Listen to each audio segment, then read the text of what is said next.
NASCAR's children of all ages. Welcome to Robert Sports Show. I'm your host, Robert. 2016 NASCAR Sprint Cup season is underway. Began last Saturday night with the annual Sprint Unlimited. Whew, what a race that was. If you weren't able to see it, crash fest, just like last year. Toyotas look strong. Hendrick Motorsports look pretty strong. A lot more questions than answers. I know this new high drag aero package that's supposed to kind of get the drivers more driving ability, I guess, or make the cars looser for them. Obviously, your standard Daytona guys. You know, Denny Hamlin got the victory. He's won what, 3 Sprint Unlimited now. Joe Logano in second, the defending Daytona 500 champion. Third was Paul McNard. Fourth, Kyle Larson. Fifth, Casey Mears. He's a hell of a restricted play racer. Ricky Stenhouse was 6th. Kurt Busch was 7th. Austin Dillon 8th. Brett Keselowski 9th. And Greg Biffle ran on the top 10. So you had Toyota, Ford, Chevy in the first 3 positions. Sunday was front row pole qualifying for Daytona.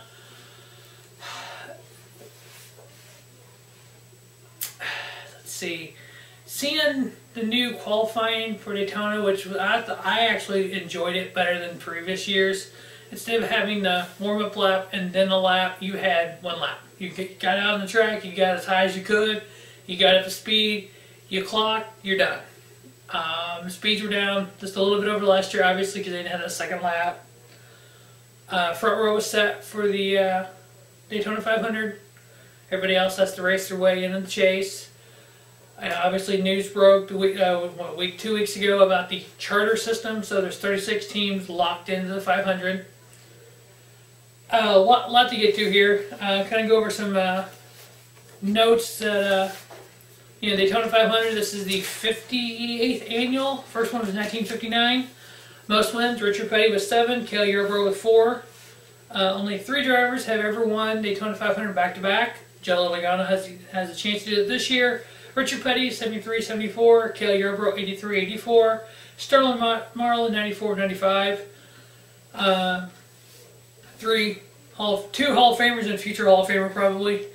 9 drivers have won Daytona 500 from the pole. Fireball Roberts, Richard Petty, Cale Yarborough twice, Buddy Baker, Awesome Bill from Dawsonville, $1 Million Bill, Bill Elliott, and then Jeff Gordon and Dale Jarrett did it last year, 2000. Pole setter this year, the rookie phenom, 24 Napa, Chase Elliott. If you've seen Robert Sports Show in the past, you know I'm a Jeff Gordon fan. Been a Jeff Gordon fan his entire racing career. It's great to see him as an announcer.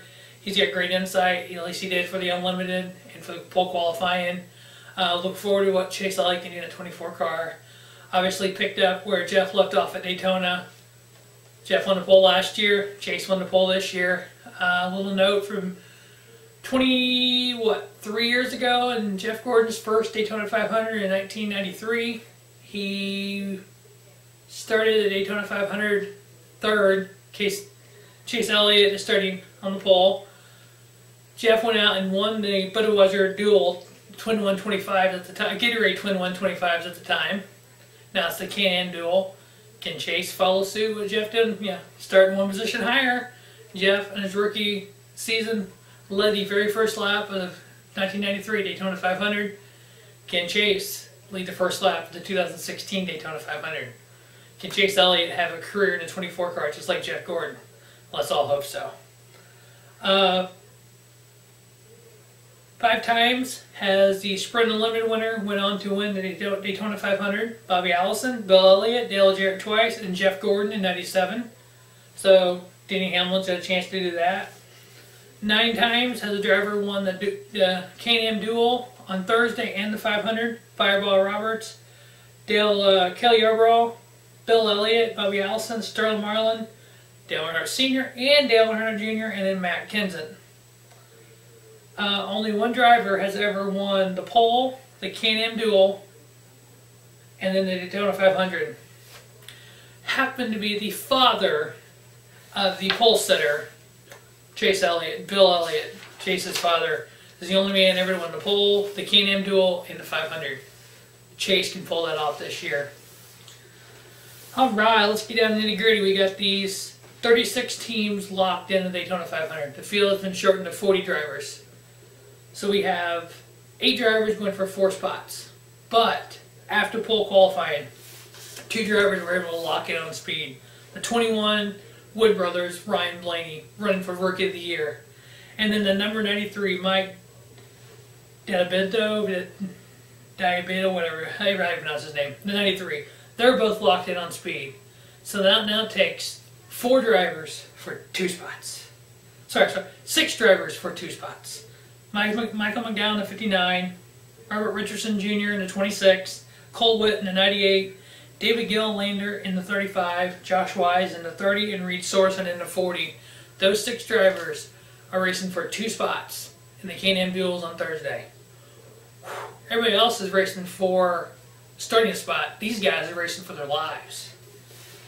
The last 4 races at Daytona, Denny Hamlin has an average of 3.75. Dale Earnhardt Jr. has won twice in the last 4 with an average of 4.75 finish. Casey Mears averaged at 7.75. Austin Dillon's average is 8.75 in the last 4 races. In the last 3 races, Kurt Busch has averaged 9.67 at Daytona.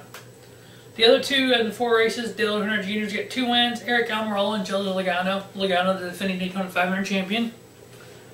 Last year in Daytona, and then the July race, the Coke Zero 400, 5 drivers finished in the top 10 of both of those Daytona races last year. Kevin Harvick, Dale Earnhardt Jr., Denny Hamlin, who won the Sprint Unlimited, watch him this year, Jimmy Johnson, Clint Boyer.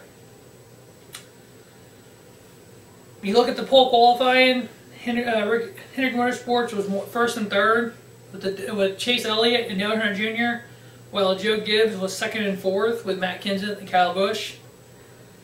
All 4 Hendrick cars were the top 14 fastest. All of Gibbs' 4 cars were in the top 10 fastest. We had a couple Fords up there. We had the Ricky Stenhouse, number 17, 5th overall, and then Ryan Blaney and the Wood brothers, 21, 7th overall. If you like I said, I mentioned the 5 drivers who finished in the top 10 of both races in Daytona last year. Denny Hamlin won the Sprint Unlimited.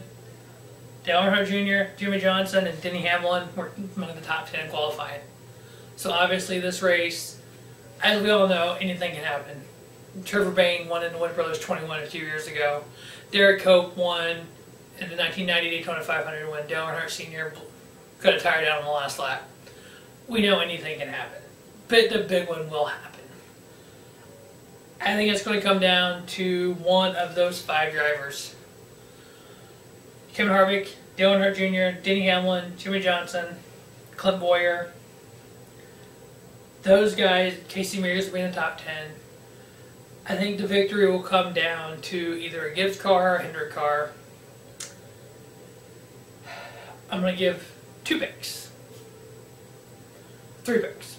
I'm going to give who I think is going to win, who I want to win, and who a dark horse that if crazy shit could happen, who would win. My real favorite to win, Denny Hamlin. That FedEx Toyota is stout. Joe Gibbs Racing always runs well at Daytona. His teammate Kyle Busch always runs well at Daytona. Matt Kenseth always runs well. I want to say Denny Hamlin. I think he can back up his unlimited win. My heart of hearts, who I want to win, well, I want to see Chase Elliott do it. I want to see him win from the pole. I want to see him win the pole, the Can-Am duel, and the Daytona 500, just like his dad from 1985. I think that would be cool.